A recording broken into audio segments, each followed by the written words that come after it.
Hey guys, welcome to the show. Today we're going to talk about how to buy Hasselblad film cameras. And this video is sponsored by camerastore.com that actually has a bunch of Hasselblad stuff, including a lot of these electronic or electric Hasselblads, which are fairly inexpensive and work great. I actually really like my Moon Edition 500 ELM. So this all started with a question from someone that I know has a YouTube channel called Carlos. I'll link his YouTube channel at the end. He's got a Spanish film photography channel.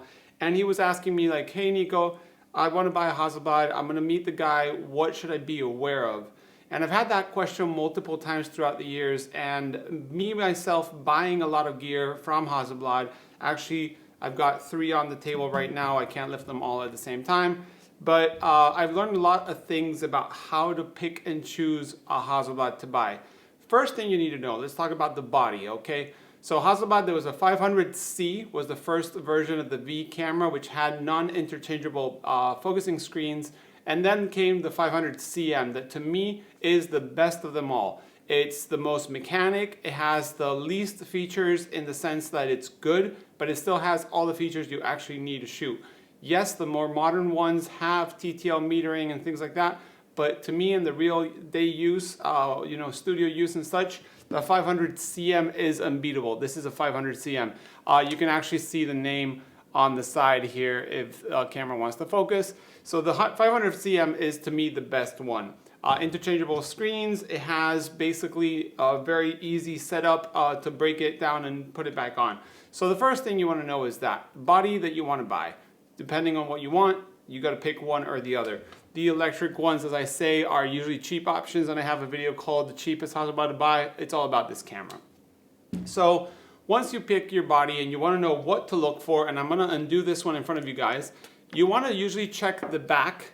And this is where the magazines, the A12 backs would slam on the studios. Remember, these were studio cameras. They were jammed, changing backs all the time. If it looks like this, it usually means it's being well loved and used. If it looks like this, it means that it's basically spanking new. And this one is actually spanking new because it's not actually mine, it's a friend's, and it maybe has 10 rolls through it, and I think 9 are mine. So that is a good sign of a camera looking good.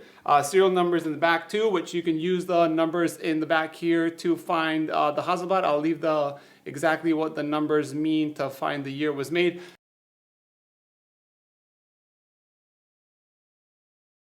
But that I have found is not so important because many cameras are old but well maintained, and many other cameras are new and have been beat up in studios. So aesthetics could be important. Second thing you want to check out is that the lens comes on and off. So you want to check that once you have your little boxy body, that works. So it shoots, you can see through the little barn doors in the back. You want to make sure that close properly. You see how they close flush? Then you advance, mirror comes back, and shoot and close. So that is basically just the camera operation. The shutter, remember, is in the lens, and if you want to check if the shutter is good, you got to check it with a lens on. You can't just do it on with no lens. So you want to check that. You want to check that the mirror looks good. You want to take off the focusing screen or viewfinder, waist level viewfinder, take it off like that. Then there's I'll go into the viewfinders in a second. That's the focusing screen. As you can see, you can remove these to the sides and change it and check it out. One thing that I've seen a lot is focusing screens that are not calibrated, and it has 4 little screws. One of the screws maybe is on the wrong position and it throws infinity focus off, which is very easy to see because you just put a lens, look at infinity, and if things are not aligned, something's wrong, or perfect sharp focus. That means the camera will need a CLA, clean lube adjust, and that is a cheaper camera if you're going to buy it. Then the little focusing screens have different brands and qualities and whatnot. That is a totally other video about it, but basically if it has 2 little notches on the side like this screen has, let me show you guys, that means it's usually an acute matte and it's a good one. So you see here the 2 little notches on the side here, that usually means it's a quality screen and it's much better. So that's what you want to check on the body. As I said, once you trigger it, you want to see those barn doors doing things properly and you can focus at infinity. That is all you actually need to know.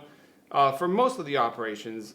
Do remember, if the camera is shot and the lens is not, you want to be careful and get them all talking the same language. Unshot, unshot, then you can mount them. But that's a different story about how to set up your Hasselblad.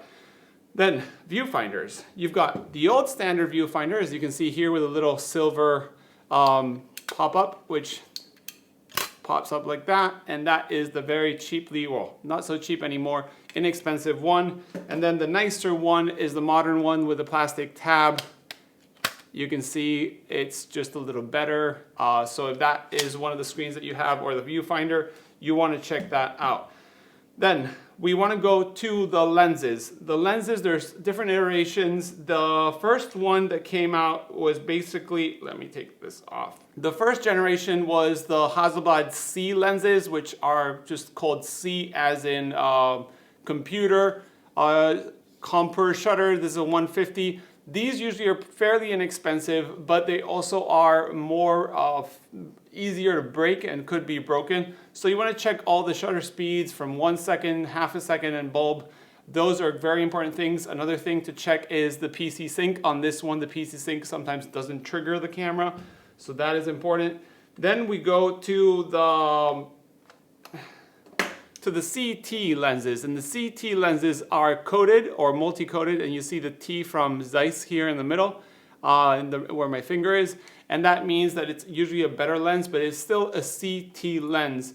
And from here we go to the CF, CB, CFI lenses, which are these other bigger and fatter lenses. They're all continuous. You can see how this one kind of has a bit of a triangle, and this one's just nice and fat. So different bayonet. This one uses B50 filters. This uses B60 filters, which are bayonet proprietary to Hasselblad. So you're going to get specific adapters and such if you want.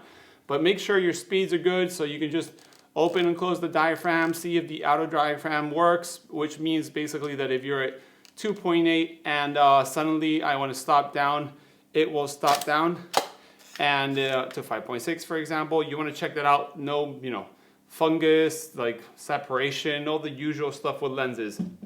And then we go to the film backs, okay? Film backs, it's another whole series of videos. There's so many different ones. These actually are both the same type, which say A12 6x6. These are the more modern ones with the black dot. These are actually very nice and usually very pricey. This one, for a change, is the older version that has the silver button. And one of the biggest issues that everyone says when they're selling is if the serial number on the back of the focusing screen, on the back of the film back, is the same serial number as the insert. So the insert, you have to, look, this insert has no serial number here. It should be where my finger is. Let me see if the other one will have one. You want to make sure those match. So, for example, this one ends in 493, and see if that will focus, 493. And this one says 493 just there. Can you see that? So this means they match. So they were factory matched and spec'd out, so you want to keep that in mind. Another very important thing is the light seals, but those are fairly easy to change, so they're not working properly. It's very hard to tell without shooting a roll and developing it. But one thing you do want to make sure is that the camera won't fire when the dark side's on. So now the camera just fired, you can see, and that's fine. The moment I put the film back in, and there we go. And I try to fire, you see, it won't let me. The moment I take the dark side out, it'll let me shoot and then advance. There's no film, so no trouble. And then basically that's all I can think of. Another few things they want to check is the tripod plate, if it looks good, but mostly cosmetic stuff. But the most important things are those. If the back looks like it's being bashed, it's a well-used camera in studios. Lenses have to work well, the shutter speeds have to work well, the viewfinders, you've seen the difference between the modern one and the older one, the backs matching serial numbers and things like that. So yeah, that is basically my little advice for buying Hasselblad cameras. I hope that helped Carlos, and I hope it helps anyone else. If you have any questions, remember, you are more than welcome to ask. Leave a comment below. Thanks for Camera Store for sponsoring this video. See you in the next one.